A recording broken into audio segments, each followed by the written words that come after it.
Hello guys, সূরা তাওবার 41 নম্বর আয়াতের আলোচনা। আল্লাহ তাআলা বলেন, ইনফিকু খিফাফা ওয়া সিকালা, তোমরা বের হও, আল্লাহ তাআলার রাস্তায় তোমরা বের হও।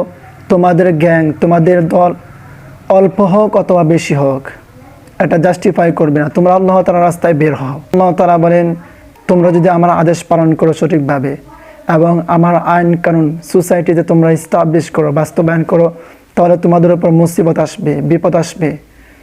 যখন তোমাদের উপর মুসিবত আসবে, বিপদ আসবে, তখন তোমাদেরকে আমার পক্ষ হতে তোমাদেরকে লড়তে হবে।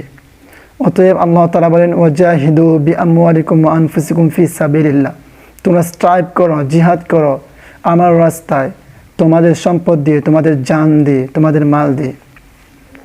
অতএব আল্লাহ তাআলার রাস্তায় যদি কোনো বাধা আসে, তাহলে সেই বাধা আমরা মানব না। আমরা আল্লাহ তাআলার রাস্তায় চলবো, আল্লাহ তাআলার হুকুম অনুযায়ী আমরা চলবো। এই জন্য কোনো বাধা আসলে আমরা কোনো বাধাকেই মানব না। আমরা একমাত্র আল্লাহ তাআলার অ্যাডোরেশন করব, আল্লাহ তাআলার ইবাদত করব।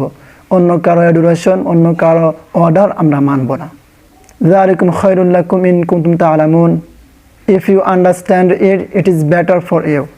যে তোমরা বোঝো এবং আমার রাস্তায় স্ট্রাইভ করো, জিহাদ করো, তাহলে এটাই তোমাদের জন্য বেটার, যদি তোমরা তা বোঝো।